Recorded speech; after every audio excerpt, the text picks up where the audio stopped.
Hey, friend. Hey. Welcome back to my channel where we discuss all things bookish content. So, if you like books, you like somebody being silly, you like honest book reviews, because I don't give every book a 5 star. We don't do that over here. But if you like those things, then grab you a seat, sit down, and let's get to it. Also, don't forget to subscribe, hit that bell button, and keep an eye out for me, period. Mwah!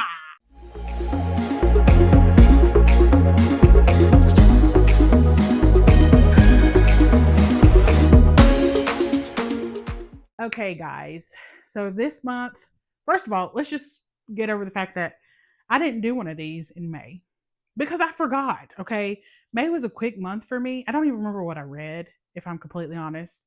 But it was just like, okay, I was gonna do this video, and the next thing I know, it's June. And then June's over with. And I only read 5 books last month, which is actually a real big bummer for me. So let's boo because I usually read like 10 to 15 books a month. But I just had a really hard month. And then on top of that, it was my birthday. So I was just like, I ain't reading on my birthday. So I didn't. Period. Anyways, let's just be for real for like 10, 15 minutes. All right. I read 5 books last month. And was it a good reading month based on the quantity of books I read? Yes and no, because I had a couple in there that I gave threes to. They just really weren't my cup of tea. Well, it's not that they weren't my cup of tea, they just were weird books for me last month. I will say that there were a couple in there I was like, okay, period. But there was some in there that I just really didn't enjoy like I did other books by those particular authors. Also, when I tell you my ratings, take my rating with a grain of salt. Because just because I didn't like something doesn't mean that you personally won't like it. So always, always, always go and read these books for yourself because reading is subjective. Okay, period. Anyways, like I said, I read 5 books last month. I read Till Summer Do Us Part by Megan Quinn, and I gave it a 4. Yes, Megan Quinn is that author that if you want a good laugh, she gonna have you in tears. She gonna have you in stitches. Okay, period. Because she will. She will. It was a funny book. It had the ups and downs. It wasn't as good to me as her Bridesmaid for Hire series. Really did enjoy that series, but she had to go, she got to do other things, which is perfectly fine. We love that for her, but I did give it a 4. Also read Firebird by Juliet Cross, and I gave that a 3.75. I gave it a 3.75 because, and I knocked off like 25 ish, off of that to make it a 4. And the reason why was because some of it was kind of boring. Me and another book bestie of mine, we read this series, or we started reading this book. It's going to be a series because there was a lot of drama surrounding this book. Yes, you heard that right. It was literally about the Roman Empire plus dragons. Dragons. Yeah, they were saying it was about slavery and this, that, and the third. And they just they put so much hate on this book that I was like, oh, don't touch that book. I'm a black lady. I don't need to know nothing else about slavery, okay? I already know. I already know. We don't need to read about it. Only to find out that yes, it has in it slavery in it. But it's not that type of slavery, if that makes any sense. It is literally about the Roman Empire and dragons and magic. Like that's it. That's it. That's all. The woman who they said was groomed was not. So she got her powers from Medusa. So yeah, there was a lot of hate for no reason. This book did not deserve the hate that it got. I went into the book completely blind, and my friend, she read the synopsis and the author's note, and we literally ended around about the same way. Her rating was not too far from mine. Like I said, I gave it a 3.75 because there were some moments that it lagged a little bit, but again, take fictional romanticy and add history with it, and sometimes you'll have moments where you're just like a little bored. That's with most books. There are moments, and I've noticed in fantasy that you have moments that lag because those parts, like my friend Kima would say, those parts are throwing out a lot of information, so you kind of have to pay attention, and that's why it seems a little bit boring. I digress. I also read Older by Jennifer Hartman. I gave it a 3.5. I gave it a 3.5 because the writing was good and the story, the beginning was good. However, I this book made me super uncomfortable. I mean, it just really did. There's an age gap, and I don't normally have a problem with age gap, but I had a problem with this particular age gap because um, the MMC was 34 years old. When he meets the FMC, she's 21. And you're probably thinking, well, Michelle, why do you have a problem with that? Well, here's the thing. They're at a party, they're talking, people are drinking, yada, yada. Somebody runs into her and they let it slip that her actual age is 17. Now, I had a conversation on TikTok Live with my book besties, and the general consensus for me was it felt a little groomy later on in the story. I just couldn't get down with the fact that it was a 17-year-old and a 34-year-old, even though she was just a couple months shy of being 18. It just was weird. I couldn't, I guess morally, I just couldn't get into it. And they kept throwing out the fact that 17 is the age of consent. It's still disgusting because he was twice her age, and on top of that, his daughter was her best friend. Like, that's weird. That was weird for me. It was weird. So I gave it a 3.5. I feel like that's generous because I could have rated it lower. I really could have, but I didn't. I didn't. Um, Last but not least, I read. Well, it's not last. Actually, I got one more book after this. I read "Curse Carved in Bone" by Daniel L. Jensen. I gave it a 3.5, I think, or three. Yeah, I think I gave it a 3.5. This book fell flat for me. I enjoyed certain aspects of it. Like, I enjoyed the plot twist. I enjoyed the extra characters that came into play. But all in all, the story just fell flat for me. It just wasn't a good time. And I thought it might have been because I was in a book slump. But I went back and read some of the chapters that I thought were kind of boring. And that's what it was. It was just not my cup of tea. Now, I did enjoy the first one, A Fate Inked in Blood.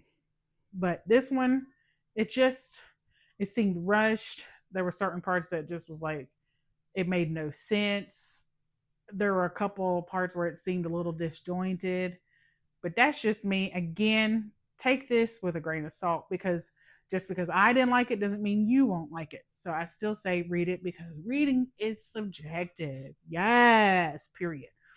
Now, last but not least, I read The Second Punch by Steph Maka. I give it a 4. I gave it 4 stars. Okay, period. It was good. Honestly, I liked it better than Unhinged, and I loved Unhinged. Okay, I loved Unhinged. I told you I was stingy with my stars. Okay, period. Like, you got to be making me feel for like days. I absolutely love this story though. I did. I like where we're going. The only thing I don't like is the cliffhangers, but I understand them. I understand why we're having cliffhangers. But I wish we didn't. However, I still loved it. But I feel like, and this is why I took away a star. I feel like for me, this book wouldn't be as good if it didn't have the narrators it had. And it's got narrators, honey. It's got a full cast. Everybody is doing their daggone thing. You've got Marie Hawkins, you've got Corvin King, you've got J.A. I'm not going to say his name because we know why. And you have Anthony Palmini. It is a full cast, heavy hitters. It is heavy hitters, okay? The story is good. The characters are good.